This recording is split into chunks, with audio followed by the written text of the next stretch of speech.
There are two major components of the cell: the plasma or cell membrane, which maintains a boundary for the cell, and the cytoplasm. The cytoplasm is the area within the plasma membrane. In this video, we will focus on the structure of the cell membrane and take a look at certain parts that are found on the exterior surface. The cell surface has probably more activity occurring than many people would think. Binding of signal molecules, which can lead to stimulation of intracellular activity, is all controlled on the plasma membrane itself. Certain structures on the plasma membrane help cells attach to one another. And lastly, the plasma membrane is responsible for controlling the in and outward movement of different materials with regard to the cell.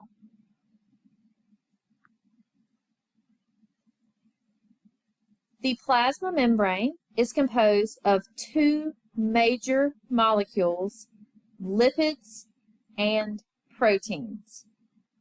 The lipid that makes up the majority of the fats within the plasma membrane are called phospholipids. Phospholipids have a charged head group and a long hydrophobic tail.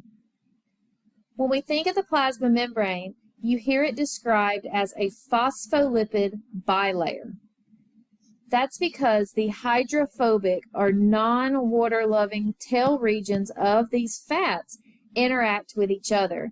So you get this nice membrane that is charged on the outside and the inside of the membrane, but the membrane itself, all in the middle, is hydrophobic. The hydrophobic or non-water-loving nature of the membrane allows the mainly water-composed cytoplasm to stay on the inside of the cell, and also the highly concentrated water solution on the outside of the cell is kept on the outside of the cell. There are other lipids within the plasma membrane.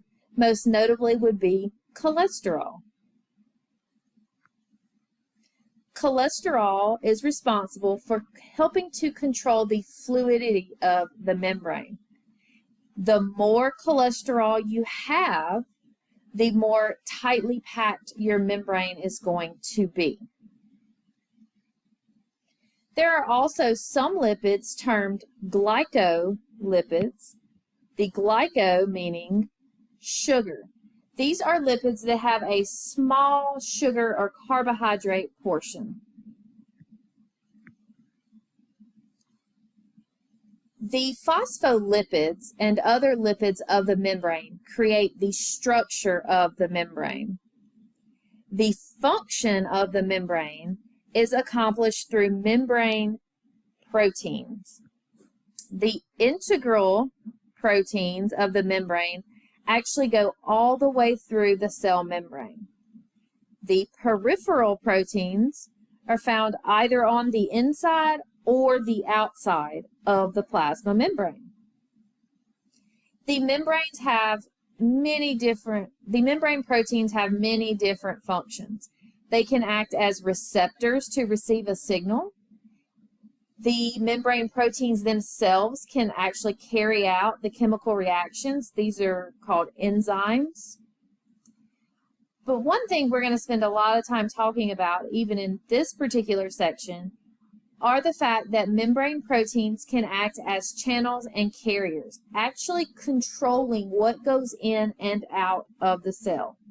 Remember, we talked about the fact that the membrane itself has a hydrophobic center. So looking at this picture, this middle portion here is very hydrophobic. So most things can't just pass through there.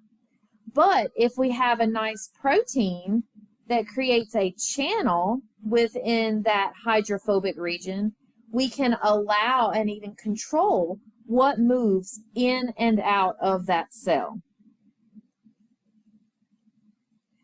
The membrane does a lot of work, but there are also some structures that protrude from the outer plasma membrane. These are listed on this slide, and I'd like to briefly go through each structure.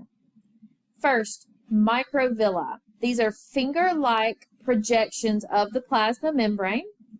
They typically increase the surface area. We see this a lot in areas like the intestine. So on a microscopic level, the intestinal wall looks a lot like this. And if we took that and stretched it out, it may actually be this long. So by crinkling it up and making it fit in a much smaller area, we're able to increase surface area by having these microvilli. Cilia, instead of being finger-like projections, are known as hair-like projections. So you have a lot more of them. So if we have a nice flat outer membrane surface, if this were cilia, it would look more like this, like little fine hairs sticking up. These cilia typically function to help wiggle and move things along the way. For example, in the respiratory tract, that's how we move our mucus or our snot through our respiratory tract, is through these little cilia. In the uterus, in the uterine tubes, we actually move eggs and even a fertilized embryo using cilia. Flagella are typically used for movement. The flagellated cell in the human is the sperm cell. And then lastly, pseudopods. Pseudopods you talk a lot more about in a microbiology class, but in this particular class we do need to mention pseudopods because we have these in some of our immune system cells known as macrophages. So what happens with a pseudopod is you get what is more of a blunt protruding region that sticks out, and these two blunt protrusions will actually wrap around something that the cell wants to ingest.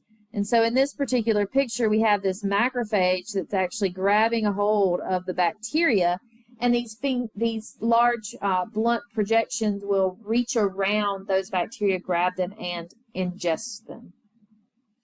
So to summarize, when we're thinking about the structures of the external parts of the cell, we have the plasma membrane, which separates the inside from the outside. The major component of the plasma membrane would be phospholipids and some other lipids like cholesterol with proteins. The lipids provide the structure, the proteins do the work. Exterior of the plasma membrane, we have cilia, flagella, pseudopods, and microvilli.